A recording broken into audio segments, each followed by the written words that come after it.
Last week we got Dean custom user settings. Did you show something else also? You did. Did I do user picker last week as well? The what? The user picker. User picker. That's why I know there were 2 demos because I breached the second demo. User picker, custom user settings. Yeah, first you showed that and then user picker. Beautiful. GP showed Cypress and Sebastian didn't show YesSql. I'm not sure what I have to show actually in YesSql. It's confusing.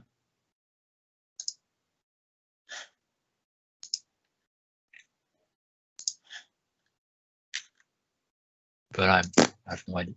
I have an idea, but I need to look at the PRs. Demos today. I was thinking about something then. Oh, it slipped my mind. Oh yes, now I know.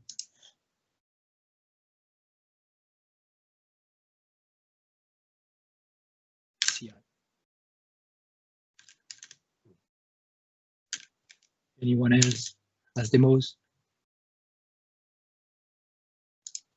What? Dean, 3 demos.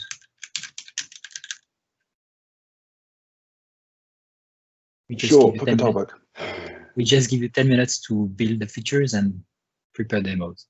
Okay. Topics, okay, topics, super important topics we didn't talk about last week, so that's good. We'll talk about it. Did we talk about dynamic localization?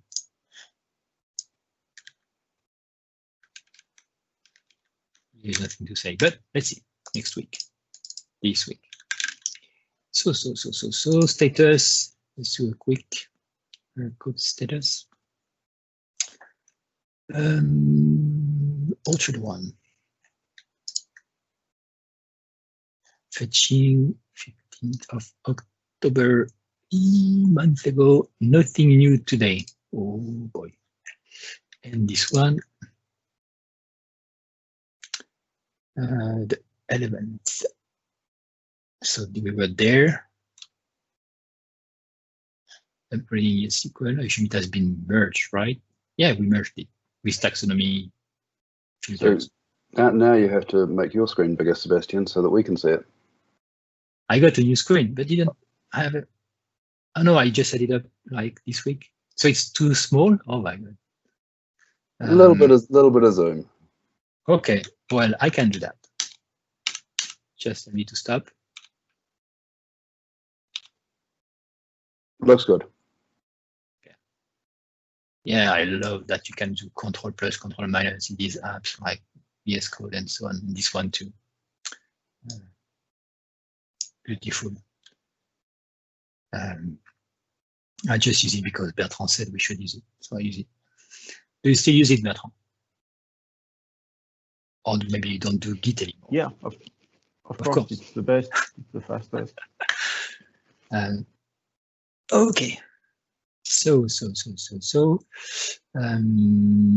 then, oh, I want to filter on the dev branch. That's why I see too much crap.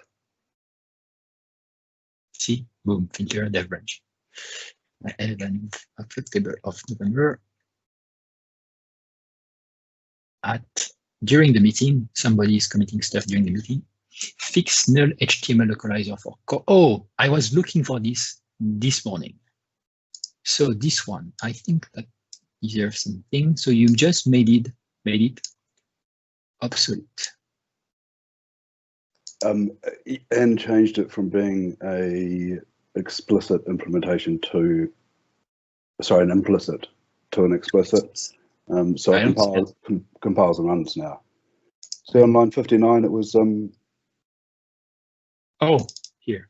And that was the problem, because when you try and run that on Core 5, the interface no longer has it. Oh, I see. Because, you know, honestly, I was looking at the exception I saw in Gitter, people having that issue, and I'm like, but we should not even call it. So I don't see why there is a missing method implementation because we don't call it. But if it's a direct implementation of the interface, then it will try to see it, even though we don't call it. That explains. Interesting. And in case people are calling it, you say, no, don't call it. So that's good, right? So now, if we just tell people to update to the latest dev, they won't see the issue anymore, and they can just target net 5.0. Sorry. Seems to work. Haven't had any issues so far. Not that I'm working with it heavily. But so you're not targeting net 5.0. It's not a rush for me at the moment. Okay.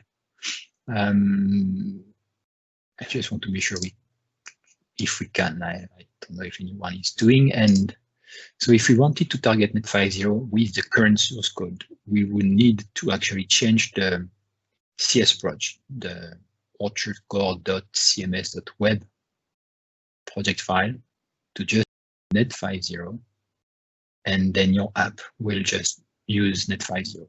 That's the only thing we need to do. No, yeah, that's the only thing we need to do. Okay, that should work. Good. Clean the partial blob storage cache download. We talked about it last Thursday, I think, during triage for an unrelated matter for this thing. So this can fail, so you just say it can fail, so let's not fail the full thing. Remove the document. Did you do anything about that, or just leave it there? I just put it in the back of my mind. Okay. Good enough. Remove document version after upgrading YesSql because we fixed an issue. There were some discrepancies between. Well, there was an issue that the version number was not incremented too many times, and then in the database it was not matching what the object expected to have in the database, and then it was throwing concurrency exceptions in some cases where they should not. So the bug has been fixed, and this was a mitigation to the bug to just map the internal version to a public property on the document. And that was fixing the issue somehow. That was just refreshing also the same value as the database. So, but it's not necessary anymore. This has been fixed in YesSql. You maybe should drop back to that YesSql upgrade and show what Nakamura did with the taxonomies, because that is quite cool. The multiple filters. You want to look at the code? Oh, I just want you to show people what you can do with it now. Oh, that demo. That's 1 out of 3, right? Maybe that's the demo for later. 1 out of 3. We need to find 2 more demos. If you have the code right now, it's been merged. So if you have the code and you have tried it, you can show it, right? Sure, I can probably show the code, yeah, or something.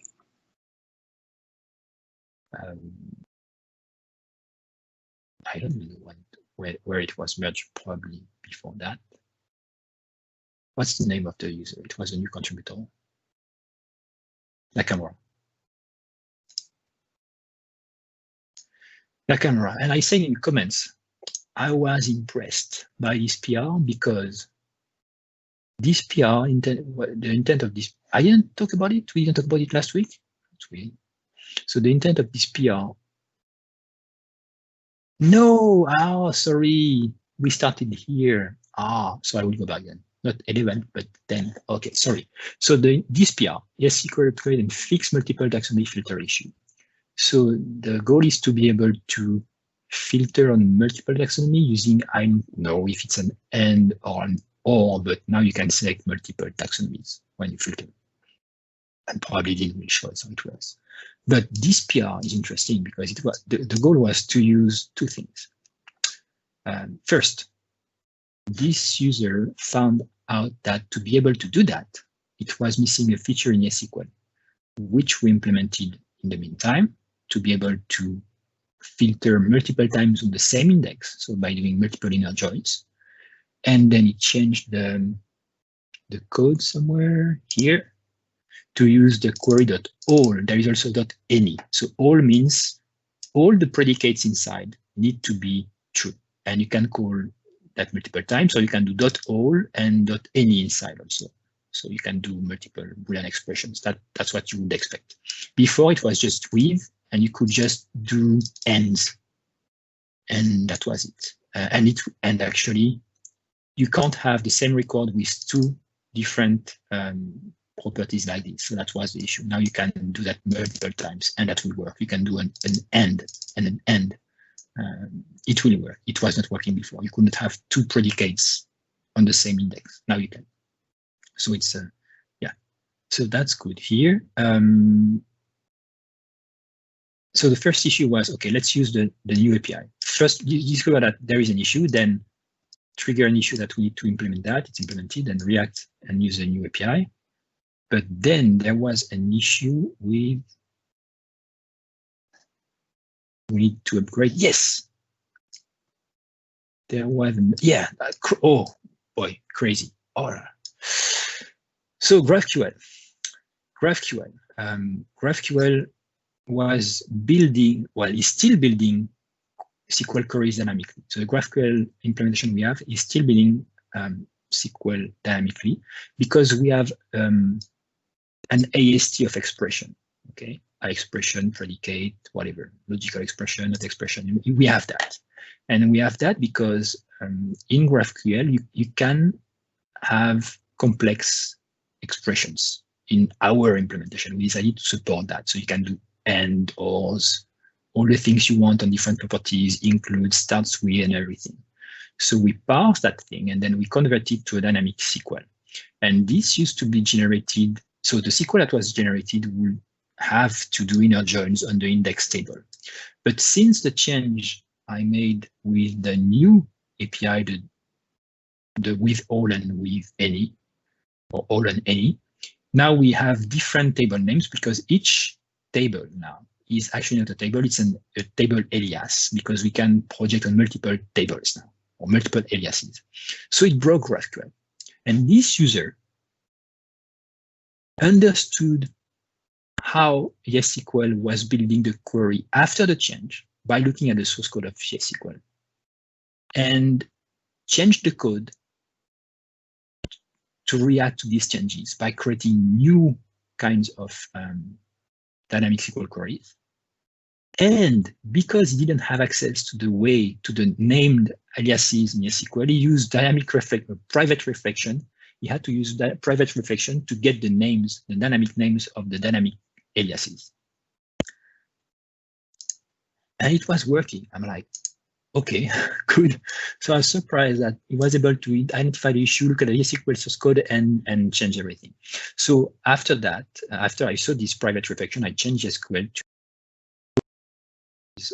publicly in the interface, and I reacted to the PR to change that. I also refactored the way it's done because it used to pass a predicate where we just need the type. So I also added some more method, but I was super impressed by the PR, how it was solved, and without any help, like just looking at source code and understanding. Then I made some changes in YesSql. Someone did that. Is that you, Dean, who reacted to the new YesSql? Yeah, I think so. So I think later on. Okay, so here there was an issue because in Mini Profiler,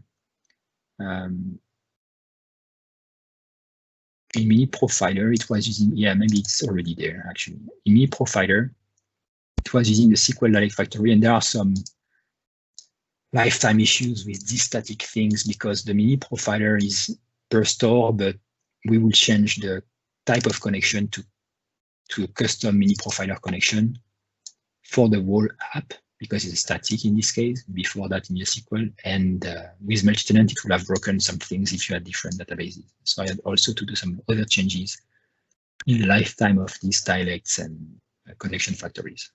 So we'll see later. So I'm going back to the 10th then, sorry. So here, fixed route name for edit, okay. Plasma authorized content type definition async should use user ID. Okay, good catch. Fixes indexing items created in migration recipe shell stuff. It's funny because he was the guy who owned that in Orchard 1, and he added all this work context. And now he's also doing that in Orchard Core. Remaining user identity name. Part values not included when editing terms.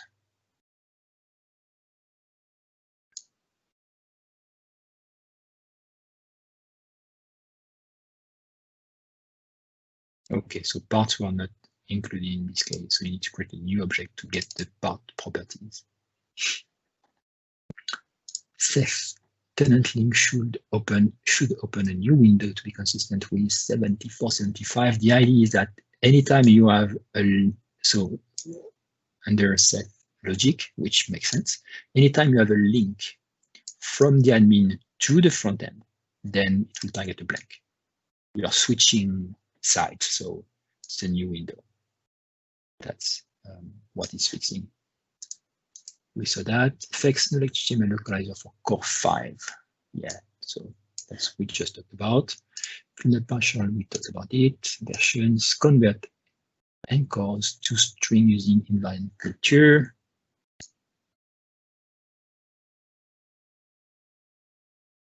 Because dots and stuff.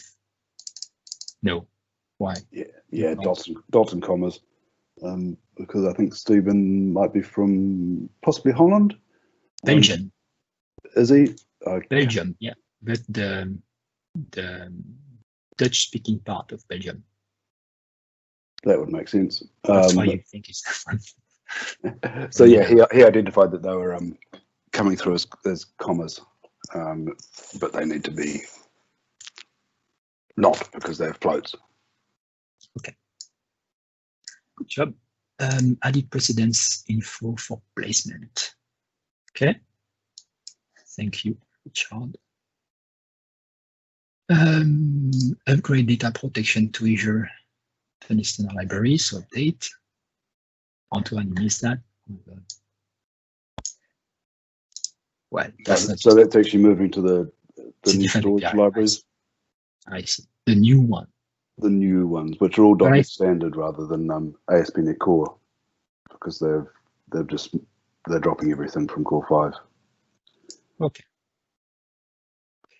Switch CI, big one. So maybe it will show us that. Actually, I can show it here. It's here. Show it later. Yeah, thank you. There are lots of iterations. You will see Philippe everywhere. Blah, blah, blah, blah, blah, blah. Remove space separator in email. Okay, I think apparently there is a requirement from the mail kit. Disable NuGet symbols. Because it's not supported in Cloudsmith.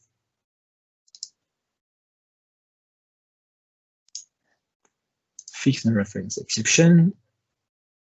And you know what? I tried it. So for those who didn't see the PR, I did a comment, which is, I don't think you need the equals true, because this whole thing will be a Boolean, contains. And he said, no, it doesn't work. So I tried, and he was right.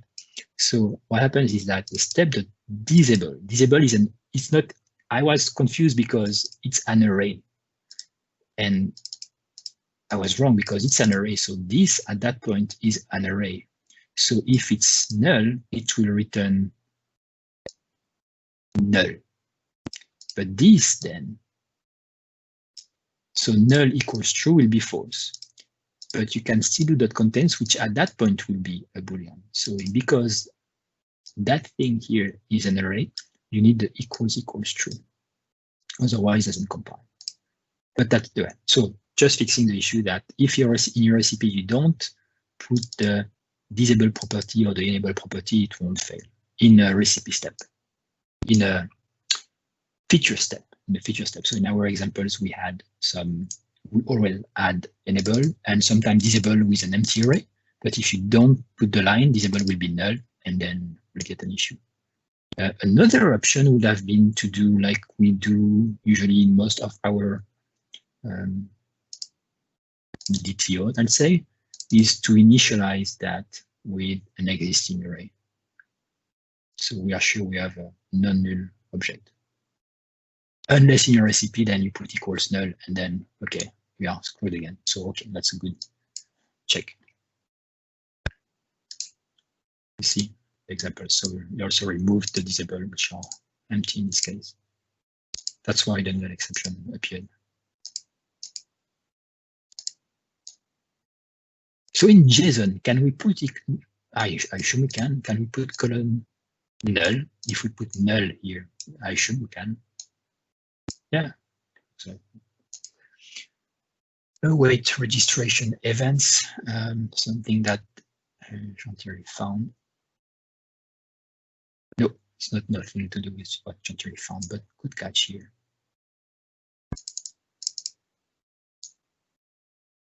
This is an async result, so we need to use the invoke async here.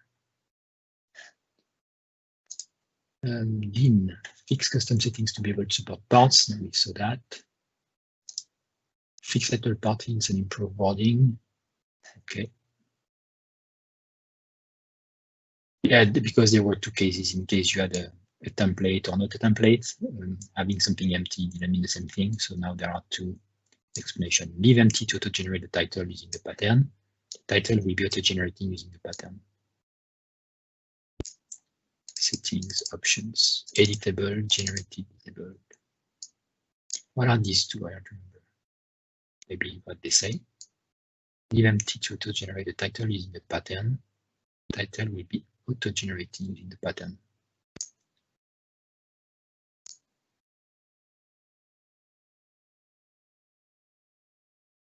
Yeah, I assume in one case you can edit. I don't know what's the difference between the two. I don't remember. Yeah, I think in one case you can edit it, and in the other case it's just always going to be generated, and the editing is disabled. I see. Here or something like that. Yeah. We can change it, and if we change it to empty, it will be generated. Here we can't change it. It will always be generated. Okay.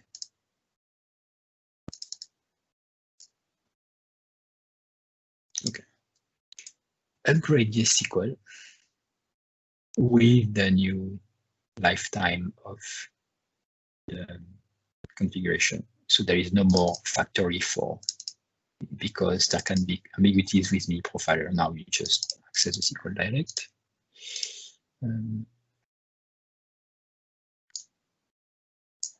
Because now it's available. It used not to be available. And that makes sense to have it at the configuration level, like we have the connection string. Sorry, the connection. We also have the direct. And this goes away. Okay, thank you. Multiple email authors. Okay. Authors, what does it mean? What does it mean? From what?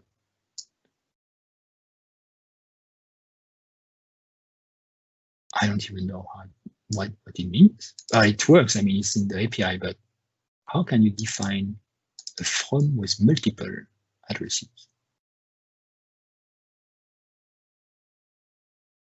That's weird. I don't know about that.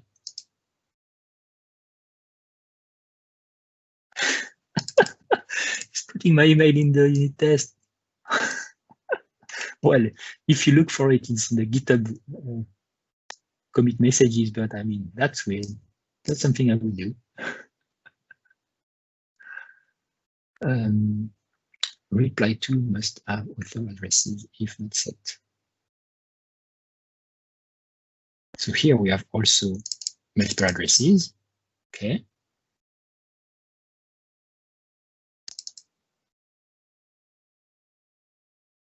Okay, the same list as the from. So the idea is that if we don't have a ReplyTo, then we use the from by default. Okay. And now there is no more email address. Custom user settings. So it's merged. Now we have custom, very beautiful feature. I hope, Bertrand, you watched the video from last week.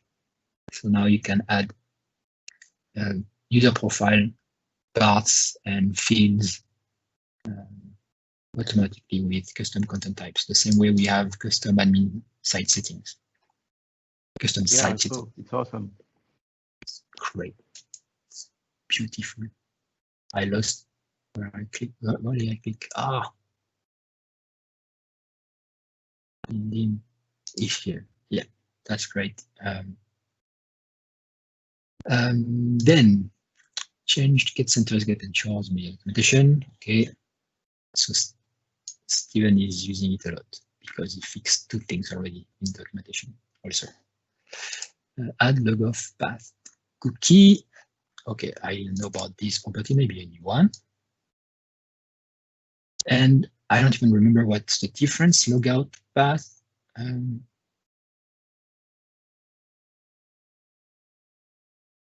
How do we use it? Some things, in the cookie. So the cookie is setting it? I don't know.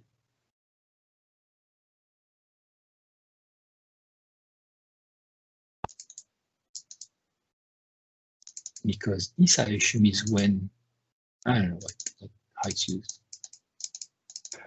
Yeah, I'm actually not sure if it's the cookie or if it's just part of the options for authorization.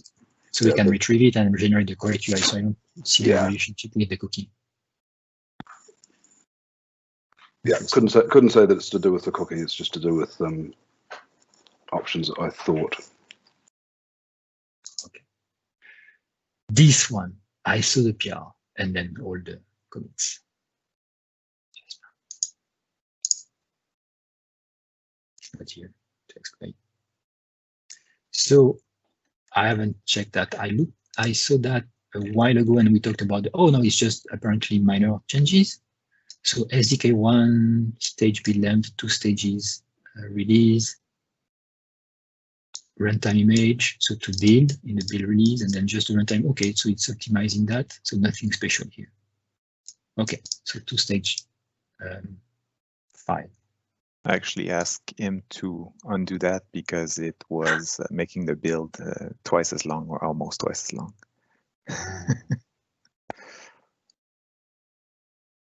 Interesting.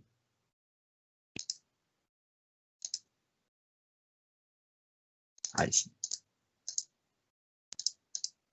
We'll talk about it after. Remove handlers dependency from display manager.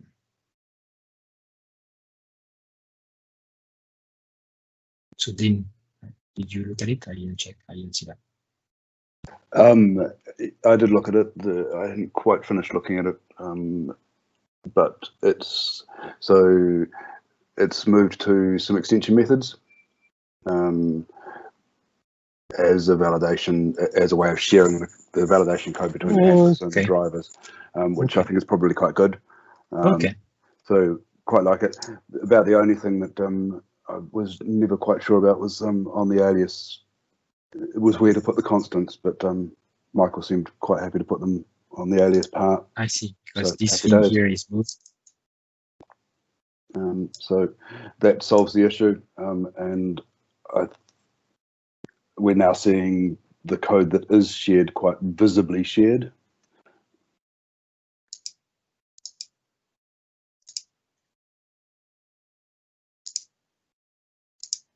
Okay.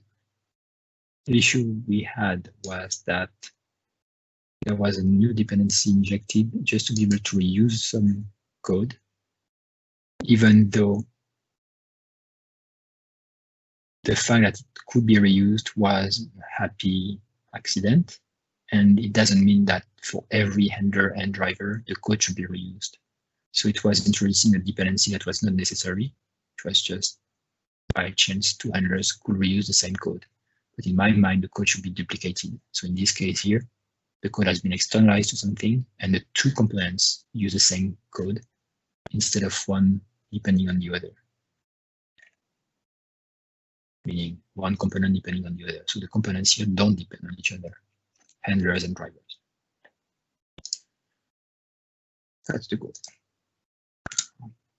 on updating kdocs, updating ImageSharp, which has a new feature. What was it? Set the cache folder in ImageSharp. So ImageSharp.Web is just an update to. And it's also quite a big update to ImageSharp itself, with a lot of substantial performance improvements to the actual resizing of images or the image code. So he's done a lot of work there, which is great.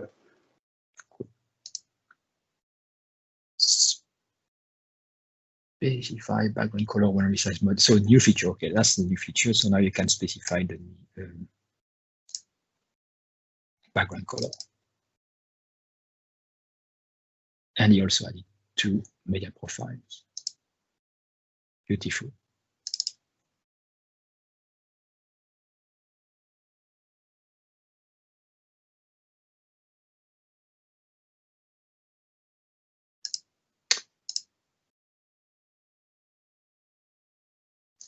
Color CodeMirror full screen issue. Remove pass in your pull request, and I commented on that I want it back. So it's been removed because I will see that later. But because it's blocking the CI, because we require a CI to pass, but this will say no, I don't need to pass a CI because it's just a doc. So if you have a PR, it won't run the CI, and you can't merge a PR because GitHub says, well, you need to run the CI to merge a PR. We'll see later. Adjust the crosshair for better visibility across backgrounds, so different crosshair. New lesson version, still in beta. Perf and fixes. New DocumentManager changes. And README update. Okay. Take new content definition step, update content definition step. Okay. Demos, topics, and everything. Demos, Jean-Philippe, because it's more important.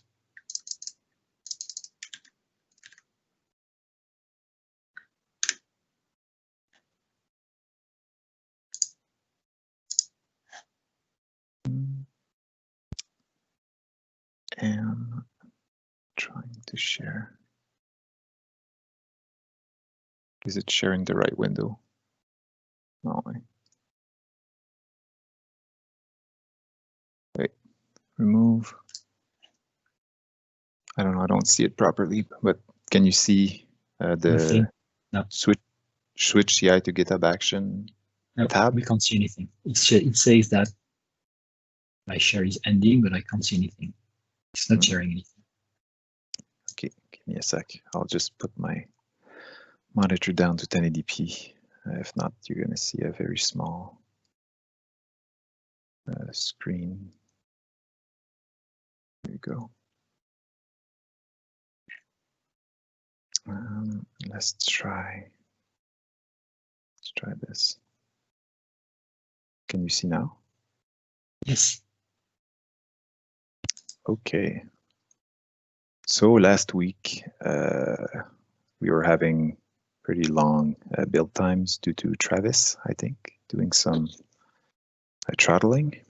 So I had implemented the GitHub Actions in one of my repos, so I thought we could switch to it for Orchard as well. So the initial version had dev CI, one big CI file, basically, that would run on multiple OS. So it would run on Ubuntu, Windows, Mac OS, run the test, the unit test. And then we also had a functional test that would run on each build, each PR, each dev build. So we'd run the functional test on all the database as well. So we have MVC test that I just run on 1DB, well, no DB actually, because they don't need it. And the CMS would run on all the supported database. So SQLite, PostgreSQL, MySQL, and which is the last one there? MS SQL. So GitHub Action allow you to use service container. So basically just loading a Docker image and exposing it as a service to your main container that runs your test here. So basically the same as Docker Compose when you have multiple containers running concurrently. So what's neat is that by using the Orchard environment variables, I was able to just run the functional test that use Cypress on each database. So the more we add functional tests, we can run them on all the database to make sure that the CMS works on all those. What else did I do in here? I removed the old build files. Yes, I also changed a bit how Cypress works. So the default tenant is actually, right now it's hard-coded. I put the YesSql DB, so I ran the software as a service recipe and set up a default tenant. And I put the files here. So the first step of the test is to copy that tenant in the app data. And then we don't need, there's no more dependency in between tests. Because before you needed to run this one first to set up the software as a service tenant, the default one. Now, this one's already pre-created. So all the tests could technically be run in parallel. Each file could be run in parallel. Cypress actually supports that. I never tested it. I also added some other tests for the other teams that we have. So coming soon, it's doing a small check here. It's running the recipe, headless as well. And I also test the SAS recipe to make sure that one works too. There's also some small change to the Cypress Orchard Core package to support multiple databases, basically. So like if the database provider is pre-filled by the environment variables, don't set it to SQLite. But if you don't set it to anything, it defaults back to SQLite. So that's the bulk of the changes. So the first iteration, as I mentioned before, was using one big file and it was running all these tests. That was great. The build times were still 10 minutes because all the jobs would run in parallel. But it was spinning up 8 jobs at a time. And with GitHub Actions free tier, you have 20 concurrent jobs. So we thought it might be best to actually like scale it down for PRs. So I refactored it a little bit so that we have a different files for PRs and for the dev build. And I also made some jobs manual. So, before I was running the functional tests on all the database all the time. Well, now I changed it to be a manual trigger. So we can run it on any branch at any time, but instead of being automatic, it's going to be, we are going to have to go click a button to run it. So this makes it so that only 2 jobs run in when you make a PR, 2 jobs run at the same time instead of 8. Yeah, so you can see I just moved it around. So we have the macOS test here. That's manual. The PR CI will run on Windows and Ubuntu only, not macOS. And it will do the unit test and functional test, CMS and MVC. And the release one targeting the pushes to dev branch will actually run Ubuntu Windows and deploy the new Git packages to Cloudsmith, and also push the Docker images. So we have a Docker image for Windows here that only runs for the Windows OS and the Linux one for the Linux OS. Yeah. What else here? So the include symbols, actually this flag was creating duplicate new package files. So every time I did this command, it was pushing the .symbol.new package files to Cloudsmith in sequence. So there was a duplicate issue. So basically just remove the symbols and everything was good. I actually learned afterwards that we already include the PDBs inside the NuGet package. And I think another PR is aims to fix that. After that, like Sebastian mentioned, we just remove this for PRs. Maybe we're going to put it back later. It's just not running the build if you modify Markdown files or the mkdocs files. Yeah, making the build optional for PRs would allow us to add this back, and it would be up to the maintainers to make sure that the build actually ran. So to run the action manually, what we can do is go to the Actions tab here in GitHub, and you can see all the workflow. So you get the release CI. So this will be dev and master branch or releases. That's still to be determined. So you have the macOS test. I ran them manually once just to make sure it works. The functional test on all database. A front-end asset build validation. So this was just a test that I did to make sure that the front-end asset were properly built. So what it's doing, I'm redoing a gulp build, I think. It's install, npm install, long npm install. So running gulp rebuild. And it's rebuilding all the JavaScript, CSS assets, and then doing a git diff.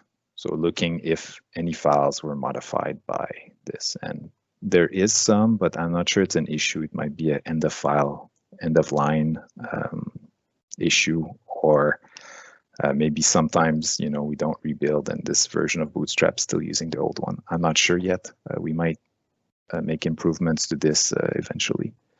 But for now, it's still manual if we feel like triggering it. And the PR, so the PR builds are all here. So to run an action manually, just do one workflow, and you select the branch you want to run it on. The branch must have this workflow defined in it, so it won't work for any old branch. So maybe this one, yeah, see, this one was not updated with dev, so you can't run it, but you can run it for dev. And yeah, it should just run it. There you go. So it's going to go and run the functional test on all the database in parallel. And this takes about 10 minutes. Did you have anything else to add, Sebastian? So many. I don't like the fact that it's already built in the database and you have the database in the Git system, because nobody will ever know that it's broken because the first recipe has changed and needs to be changed in the SAS recipe. So it's breaking the unit test so that nobody will understand that. So I preferred the functional test to just check that the previous recipe has run. If they haven't, then run it like it was doing before. And if it's an issue with parallelization, then just add a big lock or say no, well, or run it, I don't care, but it has to be simple, and so we don't have to maintain that because nobody will know.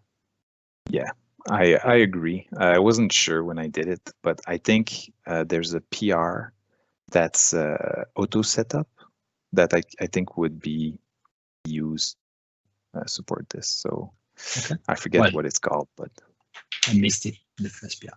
So second comment is why we tried to reduce the number of jobs. You didn't try to reduce the number of jobs. It's not actually the issue. The issue is that with GitHub Actions, we have a limit that we have not reached yet, and I'm not sure how it works, but the limit of 72 hours of build. If you go on the Actions and you show the latest PRs, for instance, here, you see 2 hours ago, 6 minutes. So with the current state with few jobs, it's 6 minutes per build. We have a build per commit on each PR. So let's say someone creates a PR and every 10 minutes commits their job, their changes, because it happens. Like you work on a PR and you just, oh, let's change this file commit, let's change this file commit, let's change this file commit, and so on. You will get, like, let's look at this morning. In the last 12 hours, we have 6, 6, 6, 6, 6. Like we have how many? At least an hour of work, if not 2 hours, okay, of build. And maybe it was not the peak of PR work, okay? So is it 6 or 12? Because there's 6 here. It's 6 and 5 it's here. They're in parallel. So there is a limit per job and a limit per run. Okay. So we have 72 hours per run of, okay, here, so it took 6 minutes and 12 seconds in total here out of 72 hours. And there is also a limit per job, which I think might be 6 hours per job definition. So in this case, it would be 5 and 5. So I have to check again that. But my concern was that after a week, if we run the function, because we could run all the functional tests, all the unit tests on every database, on every OS, then after a week, we'll reach 100 hours and you can't build CI anymore. Okay, so screwed. So because it's just been 1 week, I want to be secure and see if we reach this limit and what happens if we reach it also. Is it blocked or is it just throttled or whatever? So that's my concern. And I don't think there was any limitation with Azure. So we'll see. That's why I wanted that's why also, yeah, refactored it to split it. And when you say you can run it by clicking, at least what we could do is once a week, let's build all the functional tests on all databases, because we can also schedule these jobs to say every Sunday do that and send an email if it fails, or mark the build as failing, or so we can know that something was broken in the last week and we can look at it. This way, it won't run on every commit of every PR because it doesn't make sense. That would be nice if we could, but it doesn't make sense for 2 reasons. First, because you don't break them all the time, and it's burning CPU for nothing, and it's making all the PRs to go through 20 minutes of CI before you can merge them. So yeah. So at least if we do it regularly on the dev branch, or even if we just did it once the PR is merged, like, okay, every test passed and the functional test worked in SQLite. Now, when we merge to dev, let's build dev, but with all the tests, just to be sure that we didn't break dev. So we could break dev, but at least, yeah, we wouldn't run it all the time. Yeah, okay, so only on merge. I'm not saying that today because I don't want to again burn too much CPU. I prefer to add more stuff as we see that we still have margin. But we could at least schedule it every week because we want to know that we have broken something, not to discover it when we deploy.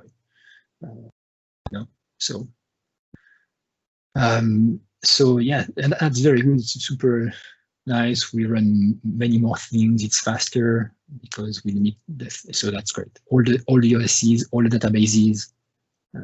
There is a pre-check also that Jean-Philippe made, which is that it will fail fast. If there is a build issue, this is the first thing it does, just trying to build stuff on one OS, and then only if it passes, then it will run everything else. It won't start all the jobs in parallel, and they will all fail at build. There is the first check on that. I didn't do that one. And also what Jean-Philippe did is that if a functional test fails, it will upload the images of the screens that failed. So we can have an idea of what was output in the artifact. So there is a link, then you can download the file that was saved. Super nice. Yeah. Was it the log files from the app data as well? Also, yes. I think so. Okay, cool. But do you only get if you get a failure? Do what? Do you only get failure, the log files on failure? I'm 44. Cool. Yes, and failure. Cool. Very good. Yeah. So a Cypress screenshot and updated logs. And there is screenshots. You can even record videos. You could even upload the video of the functional test. And Jean-Philippe showed me like how it works. You can see that. Yeah, it's beautiful. You can see the browser being filled and buttons clicked. Super fast, so snappy. Like when you are not limited by your hands to type and click. It goes so fast to build a site, which is good also. It's super reactive to build a website in NullHtml. I like it for development. It makes everything faster to test your recipes and migration. Yeah, not always setting Tenant manually. But yes. Perfect. Thank you very much. Yeah, no problem. So we won't do the taxonomy demo. Then we'll talk about subjects. Topics. I will share my screen. I won't show that next week. This is interesting because someone asked again, how do you publish your module? And I tried to look for the syntax and I found the syntax. So in search, in NuGet search, you can do tags colon Orchard core. And if you are a developer that cares about their module, like H-move2, which is the same thing now, and Antoine, every module has an Orchard core tag, okay, like this. So I assume we should standardize on that. Like every time someone ships a module or something related to Orchard core, should tag it with Orchard core, and that's what also crap, that's his name. Help me. Mirage has been doing a PR to tag all the modules and the packages we ship with Orchard core, and some suggested to add Orchard core only. Don't add the name of the module as a tag. It doesn't make sense. But Orchard core, theme and module, whatever they are. This way, if you want to see all the themes, you can do that. Okay, tags, Orchard core, tags, theme. And it's a or. Interesting. I'd love to make it an and. I don't know if it's possible. That doesn't work. So sad. But yeah, that's the idea. That we can have tags this way, and then we could have a link to that if people want to just filter that. We could share a link to that. That would be easier to find all the Orchard core modules. We should put a link to that in the documentation, I think. Just yeah, already, yeah. Easy. It's been asked many times already.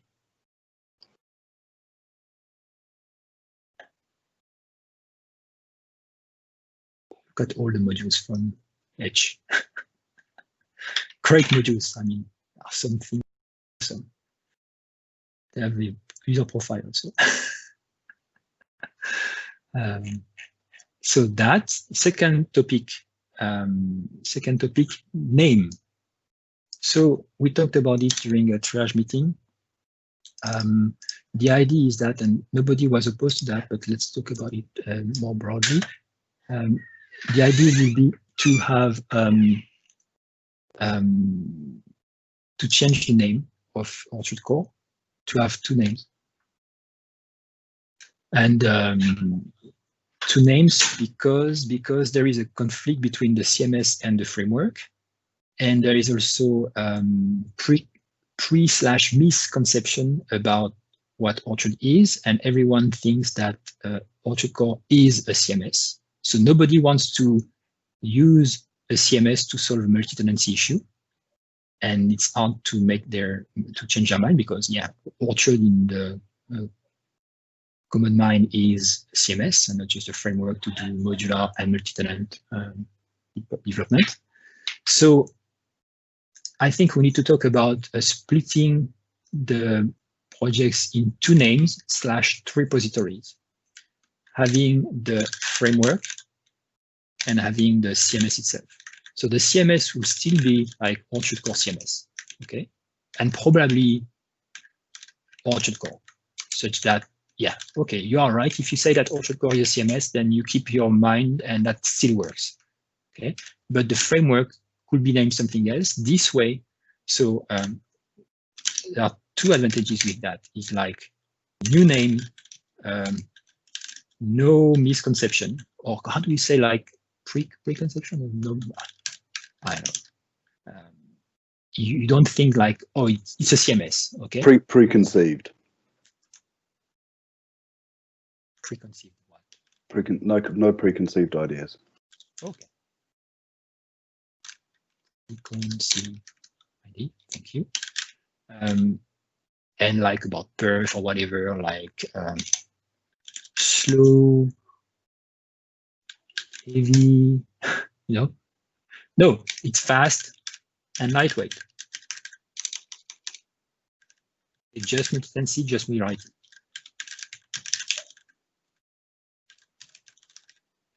What's slow is your code. That's literally what it is. And the CMS. And then this could also be then two repos, like keep the current one. Again, the nice thing will be that what we have today will still work tomorrow for the CMS. So today it's like this. And then keep everything that is CMS based there, but have something for the framework. And then there are the cross-cutting module. The cross-cutting modules are like OpenID. It's not based on CMS, like user management, roles and everything. It's not based on CMS. CMS use them, but they are for every app to be used. So we could keep them in the CMS, but I think that would be a mistake. We could just put them with the framework repository. We could have them in a different repository, but I don't think that's a good idea either, because it won't help in any way. So yeah, that's some thoughts. Any comment so far that I'm forgetting that you want to agree, disagree?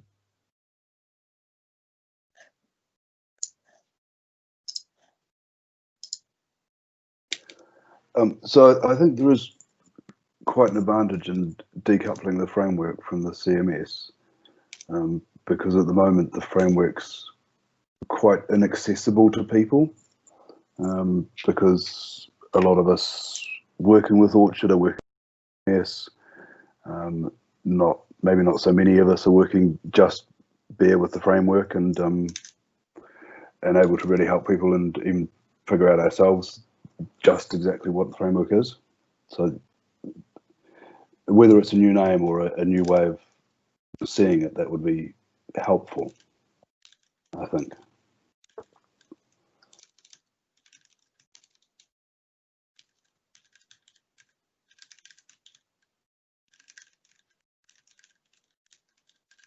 The issue is that, yeah, when you clone the repository or you look at Orchard core, well, you see a CMS, and I know that's not what I want. I just wanted to do another app. So that's the issue here that will solve it. Concerns, well, concerns. It's a breaking change. Maybe. It's a breaking change for what? So there are two things, like if it's a new name, doesn't mean new namespace, but it should. Okay.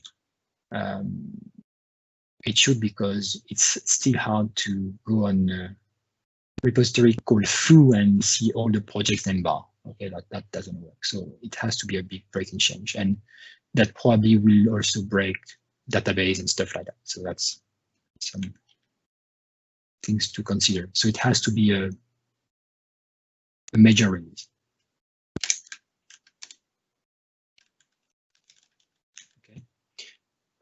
Advantage that there is a migration path, because it's just name changes. So there is a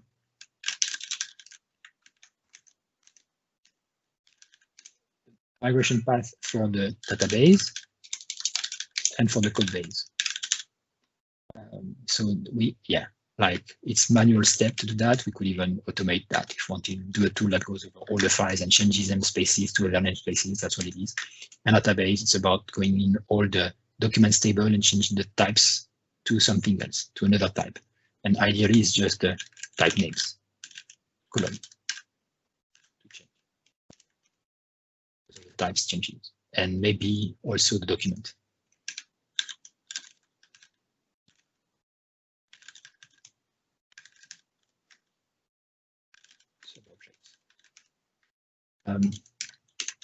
Yeah, so that's the reasoning so far, to be able to split the repository into, or not even the, I think it's good to change repository, because if we split the projects into two, then it can also be a different repository. That's not an issue. The relationship between the two, a concern would be that if we need to change the framework, which we don't do much, we then need to update the packages inside the CMS to reflect the changes. So that's more step. That's a big issue in the SPNet repository, because there are like 10 different components and the flow of versions is very hard and there are changes everywhere every day. Here it would be simpler because just two layers, and we don't change the framework that much, or we don't change the framework that in a way that and we also need to react in the CMS. Okay, there are today kind of independent workloads. And your chart core CMS will reference NuGet packages? Yes. And if you want to add a new feature where you need an abstraction library and implementation, you add it to both repositories? You add the abstraction on the framework, and then you push it, it goes to the PR, and then you can update your PR on the CMS and then push the PR on the CMS. 2 steps. If it's an abstraction, a CMS abstraction, everything stays in the CMS repository. Like content.abstractions doesn't touch the framework. Okay, that's what I'm saying. As of today, we don't do much changes in what would be the framework packages. That also impact the CMS packages. So for instance, tomorrow there is a new kind of OpenID set of features, abstractions, and everything.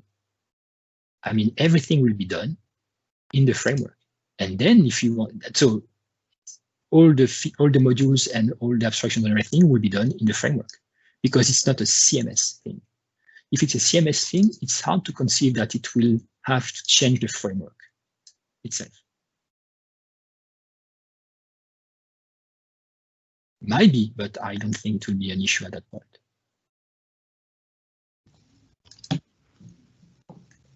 Unless you have other examples that proves it wrong. Do you have an estimate of how many projects you will have on the frameworks and how many in the CMS? And that also an advantage is that the solution will be simpler and more focused, so it will be easier for everyone. So if I take control. So today we have around 150 projects in the solution, 160 here because test and things.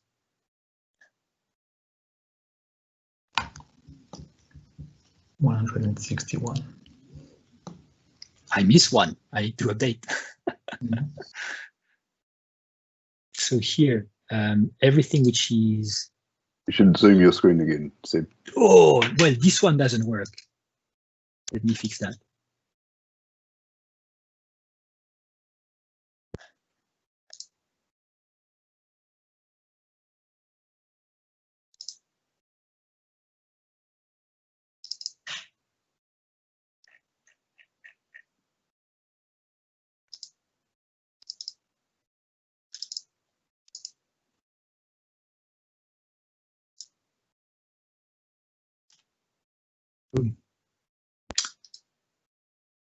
So all these folders, half of it is content management, half of it is just framework. And this will be duplicated. This is one project, and modules, I'll say most of them are CMS, but like admin, you see generic CMS plus generic, a mix of two. Maybe we need to split some things. CMS, generic, CMS,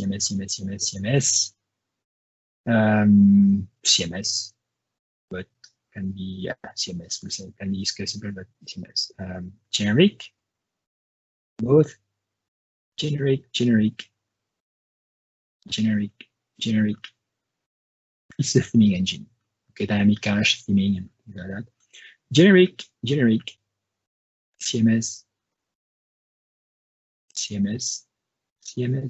generic, CMS. You see half of it. Really profiler, generic. So lots of generic, but we don't know that it's generic. It's not obvious. Generic. So there might be some refactoring that, okay, something here is purely content management, so we need to extract it to something else or to split it. But I say half of it is CMS, half of it is framework. this is CMS definitely. So we might want more generic. Well, recipes, I don't know. We have to check. But yeah, I forbid. It has to be split into. That's what I see today. So what about the admin? Is that it's generic? Yeah, it's framework. Yeah, it's a module, a generic module that you could use or not, because you can have a multi-tenant app and say, I don't want an admin side that has menus and stuff like admin panels, but you also have modules that will depend on the admin feature, because the users module provides, or maybe we also need to split now and say there is a users module that provides APIs and services and stuff, and there is the admin side of the module that plugs with the admin feature so that you have a UI to manage your users. It's just a feature inside the module. So I see. So you could have that. That would make sense, right? So you not use a CMS to have an OpenID server where you can manage your applications, your users, Microsoft authentication and stuff like this. I always thought the admin was a CMS thing, but maybe it is not part of it. There is the theming engine that could say is used by the CMS, but no, it's used by the CMS on the front end also, but I don't like it. And it's used by the admin to build the UI in a composite way. So it doesn't matter with CMS or not CMS. Okay. We might see some aberrations, some conflicts when we see some module and like, it should have been generic and not CMS thing, and then we'll split or we'll refactor it, but it won't be a hard choice, I think. If it depends on the contents abstractions, it's a CMS, definitely. Like body aspect and stuff like that. And maybe not. We'll see. So would you do this before 1.0 or after? Nope. After. After. Can't be done for 1.0. I don't think it's reasonable. It's 2.0. Yeah. Unless people think it should be a 1.0 thing. At the same time, everything should be a 1.0 thing, right? Yeah, push it a year. That's the issue.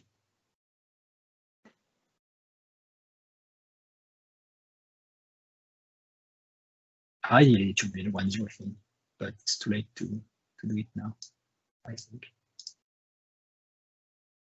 Well, that's my opinion. I mean, so many more people that can have opinions, but nobody has a microphone, so it's okay.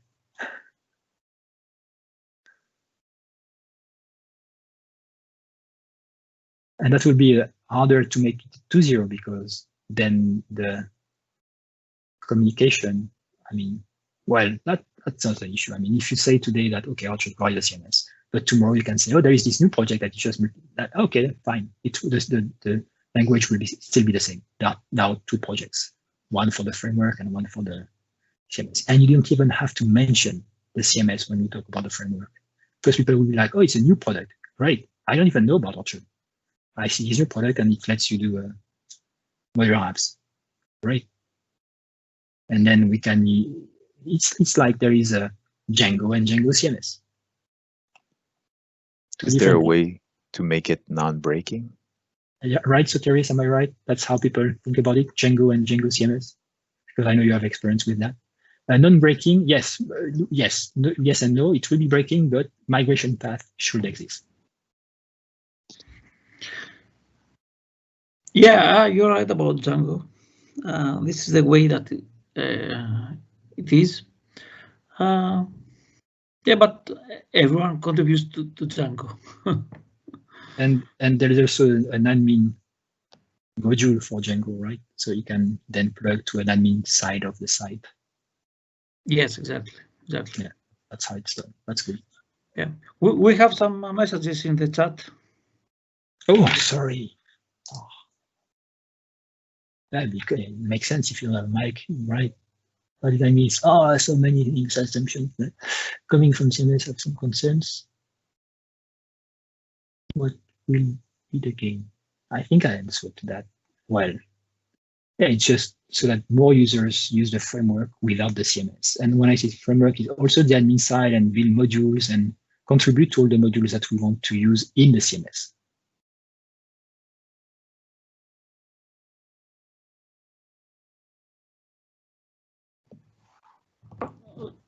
Yeah, so for me, even if I come from CMS side, it makes sense. But rebranding is just a framework. Yeah, it's a process. It's a lot of work. Yeah, but if we want more users on the framework side and then drive them to the CMS also, that's good. Like I started talking about it because on the SPNet repository, someone wanted to use PO files for localization, and we said use the packages in your core. You get thing, which is completely independent. It targets net standard to 0. It has no reference to anything else. It was on purpose. So you do an ASP.NET app, you just reference the localization package to the PO files. And the rest, the answer was, I don't want to use Orchard Core. That's not the point. That's a localization package on NuGet. We had to explain that 3 times so that the message was, that's the issue. When you think about all the components we have that are reusable, people just see the CMS. And even the GitHub repository is called Orchard CMS /Orchard Core. What do you think it is? It's a CMS. You open the solution, there are 160 packages. And the main project is called orchardcore.cms. So that's the concern. And then it's called Orchard. So this, it's hard to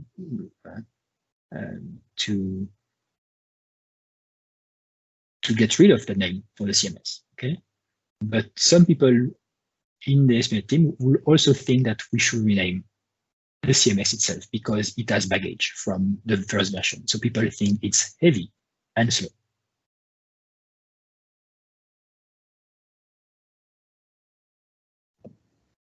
Yeah, and maybe have more abstractions to be able to not use YesSql because we don't use the CMS. So we don't need that. Like the users module should have the entity framework packages. OpenID has that, by the way.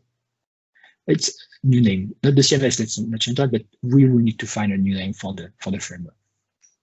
That's a side conversation, and that's the hardest part. Also, maybe the hard part, but that's not blocking us. What's blocking us is deciding to do that.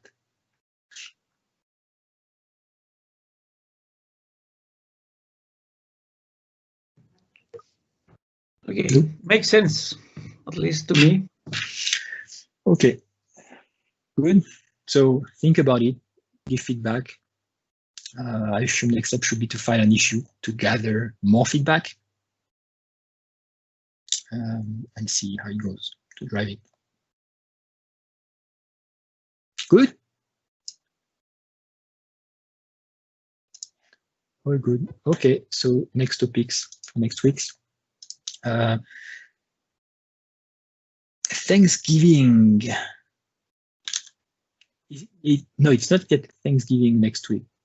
Confirm. I don't think so. Tuesday is still working. Okay, let's assume there is a meeting next week. I don't think it's Thanksgiving. I think it's the last days of the week, so it's not a Tuesday. So with that, thanks everyone. See you on Thursday for triage, or next Tuesday for next meeting. Bye bye. Thank you. Thanks. Bye.